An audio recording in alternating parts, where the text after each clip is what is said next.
बच्चों, आज हम पढ़ेंगे कक्षा 6 सामाजिक अध्ययन के अंतर्गत हमारा आवास विषय का तीसरा पाठ पृथ्वी की गतियां।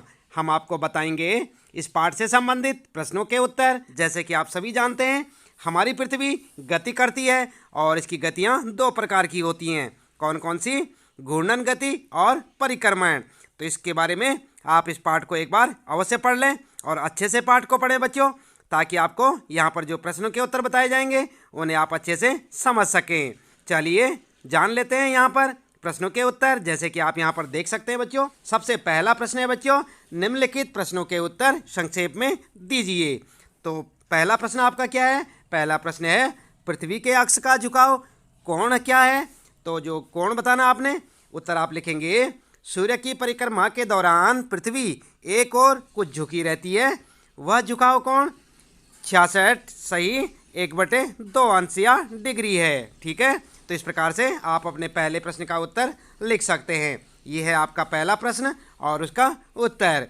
इसके बाद बच्चों दूसरा प्रश्न है आपका, घूर्णन एवं परिक्रमण को परिभाषित करें। यानी कि आपने बताना है कि घूर्णन क्या होता है और परिक्रमण क्या होता है। इन दोनों के बारे में चलिए जान लेते हैं उत्तर। सबसे पहले जानते हैं यहाँ पर घूर्णन। और घूर्णन गति किसे कहते हैं बच्चों? आप देख सकते हैं, आप लिखेंगे, पृथ्वी का अपनी धुरी पर घूमना घूर्णन कहलाता है। क्या होता है? पृथ्वी का अपनी धुरी पर घूमना घूर्णन कहलाता है। पृथ्वी अपना एक घूर्णन 24 घंटे में पूरा करती है। इसी से दिन और रात बनते हैं। तो इस प्रकार से आप घूर्णन के बारे में लिखेंगे हेडिंग डाल के। ठीक है, इसके बाद आप लिखेंगे परिक्रमण, और परिक्रमण के बारे में लिखेंगे, सूर्य के चारों ओर एक स्थिर कक्षा या कक्ष में पृथ्वी की गति को परिक्रमण कहते हैं। तो इस प्रकार से आप लिखेंगे परिक्रमण लिखेंगे, उसके बाद हेडिंग डालेंगे और उसके बाद ये आप जो है वहाँ पर उत्तर में लिखेंगे, इसे याद करेंगे। तो ठीक है बच्चों, ये था आपका घूर्णन और परिक्रमण के बारे में, आपने परिभाषा दी यहाँ पर। इसके बाद जान लेते हैं यहाँ पर लीप वर्ष क्या है। आप जानते हैं लीप वर्ष क्या होता है? चलिए यहाँ पर आपको बता देते हैं। उत्तर में लिखेंगे, यह वह वर्ष होता है जिसमें फरवरी माह में 28 दिनों के स्थान पर 29 दिन होते हैं। ठीक है, कितने होते हैं? 29 दिन। इस प्रकार लीप वर्ष में 365 दिनों के स्थान पर 366 दिन होते हैं।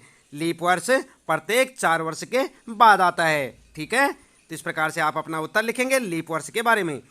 अगला प्रश्न है बच्चों, उत्तर और दक्षिण अयनांतों में अंतर बताइए। तो यहाँ पर जो है उत्तर और दक्षिण दोनों अयनांतों के विषय में आपने अंतर बताना है। तो सबसे पहले उत्तर में लिखेंगे आप, उत्तर में लिखेंगे उत्तर अयनांत और यहाँ पर हेडिंग डालेंगे। उसके बाद लिखेंगे आप इस प्रकार से उत्तर लिखें, 21 जून को उत्तरी गोलार्ध में सबसे लंबा दिन और सबसे छोटी रात होती है, जबकि इसी समय दक्षिण गोलार्ध में सबसे छोटा दिन और सबसे लंबी रात होती है।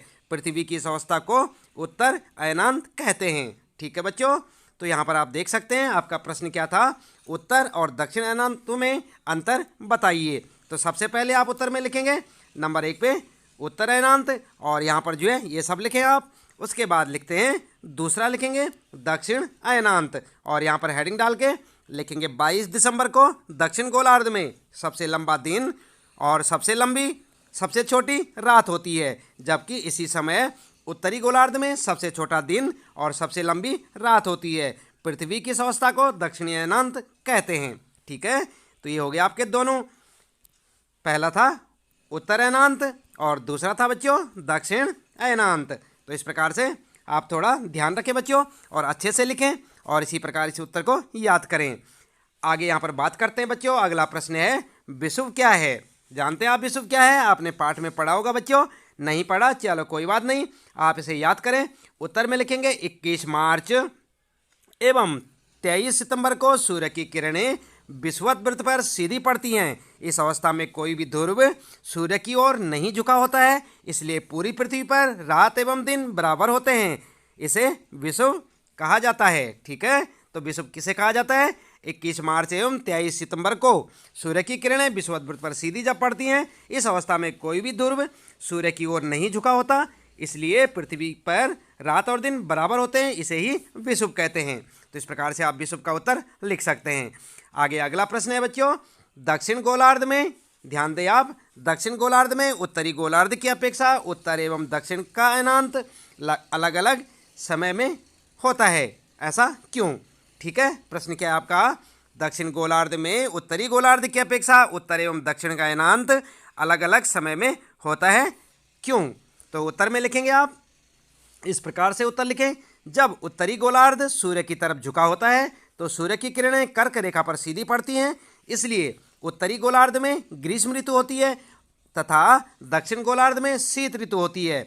और जब दक्षिण गोलार्ध सूर्य की ओर झुका होता है तो सूर्य की किरणें मकर रेखा पर सीधी पड़ती हैं, इसलिए दक्षिणी गोलार्ध में ग्रीष्म ऋतु तथा उत्तरी गोलार्ध में शीत ऋतु होती है। तो इस प्रकार से आप जो अपने इस प्रश्न का उत्तर लिख सकते हैं।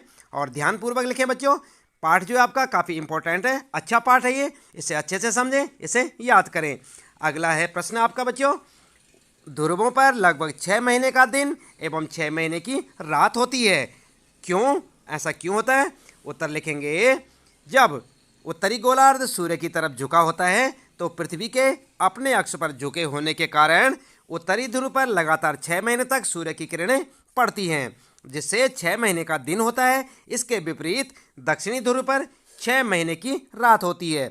जब दक्षिणी गोलार्ध सूर्य की ओर झुका होता है तो दक्षिणी गोलार्ध दक्षिणी ध्रुव पर लगातार 6 महीने सूर्य की किरणें पड़ती हैं, जिससे 6 महीने का दिन होता है तथा उत्तरी ध्रुव पर सूर्य की किरणें 6 महीने तक नहीं मिलती हैं, जिससे वहाँ 6 महीने की रात होती है।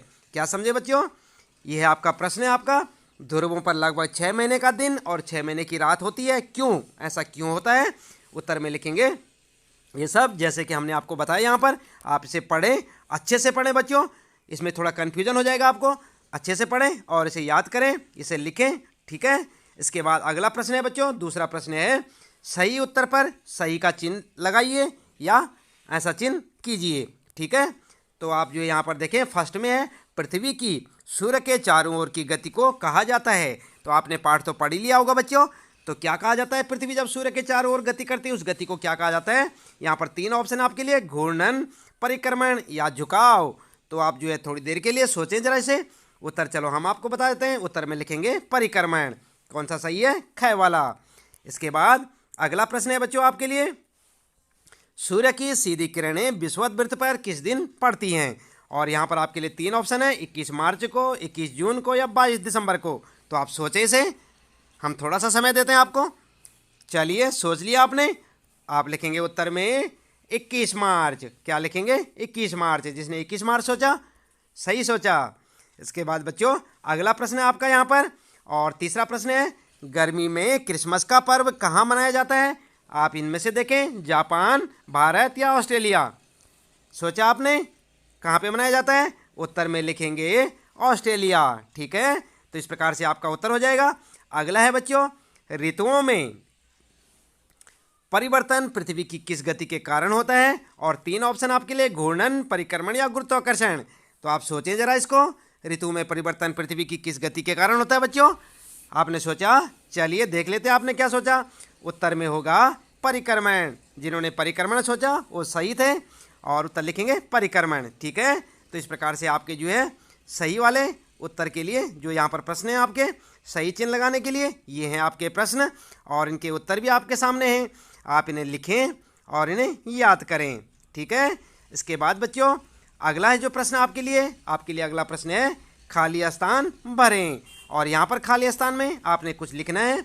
ध्यान दें, पहला है, एक लीप वर्ष में दिनों की संख्या होती है। तो आपने देखा लीप वर्ष में कितने दिन होते हैं, यहाँ पर आप लिखेंगे। और क्या लिखेंगे आप तब तक सोचें, हम आपको बाद में उत्तर बताते जाएंगे, ठीक है।